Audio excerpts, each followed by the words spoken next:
Assalamualaikum warahmatullahi wabarakatuh. Selamat pagi anak-anak. Bagaimana kabar hari ini? Ya, semoga kita semua diberi kesehatan oleh Allah Subhanahu wa taala. Lalu sebelum kita memulai pembelajaran kita, sebaiknya kita memulai membaca doa terlebih dahulu. Berdoa dimulai.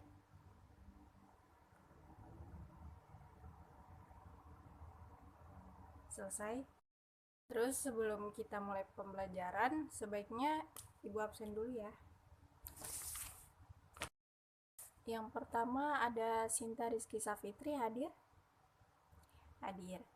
Lalu ada Erliana Asmawati, Mayang Lestari, hadir. Ya, jadi hari ini muridnya masuk semua ya. Lalu sekarang kita mulai pembelajarannya ya.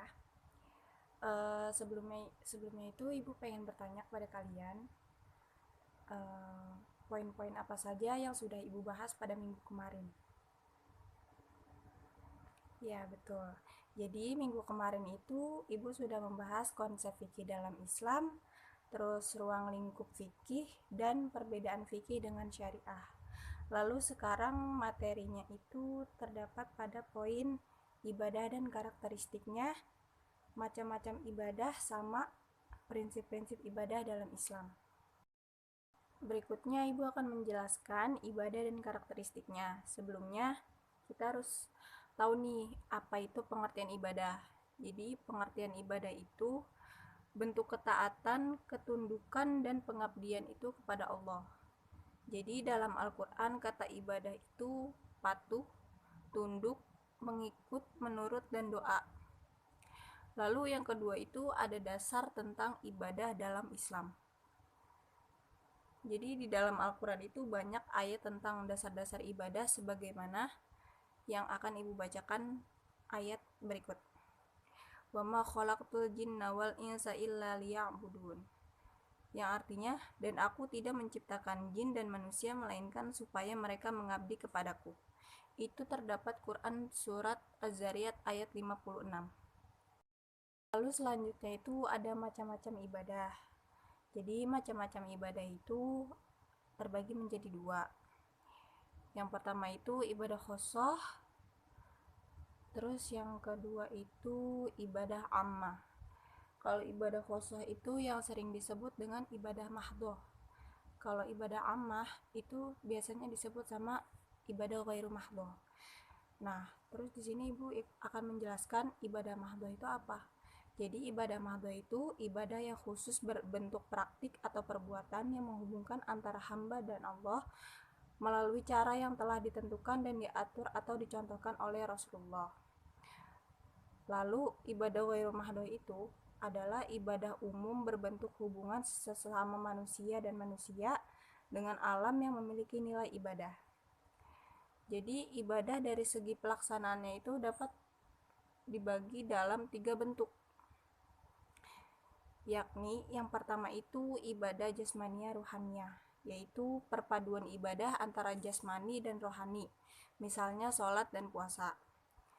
Lalu yang kedua itu ada ibadah ruhaniyah dan maliyah, yaitu perpaduan ibadah rohaniyah dan harta seperti zakat.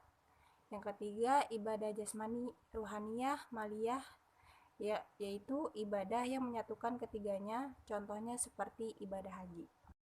Dan selanjutnya itu ada ibadah dalam Islam. Jadi ibadah dalam Islam itu yang disyariatkan oleh Allah Subhanahu wa taala dibangun atas landasan yang kokoh.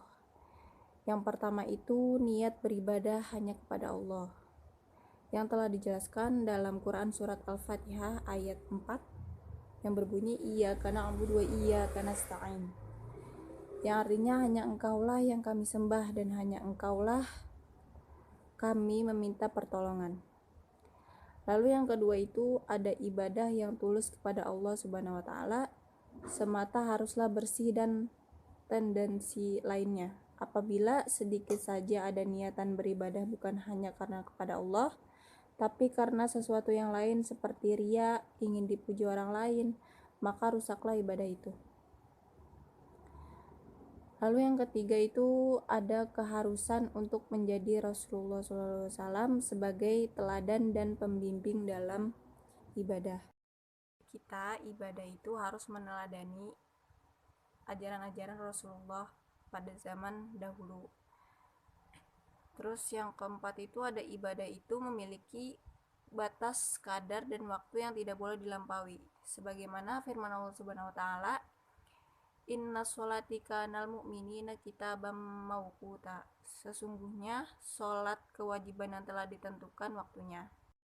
Lalu yang kelima itu keharusan menjadikan ibadah dibangun di atas kecintaan, ketundukan, kekuatan, dan pengharapan kepada Allah Subhanahu wa taala. Yang selanjutnya, beribadah dalam keseimbangan antara dunia akhirat, artinya proporsional, tidak hanya semata-mata kehidupan akhirat saja yang dikejar, tetapi kehidupan dunia juga tidak dilupakan sebagai sarana beribadah kepada Allah Subhanahu wa taala. Lalu poin yang terakhir itu ibadah tidaklah gugur kewajibannya pada manusia sejak balik dalam keadaan berakal sampai meninggal dunia.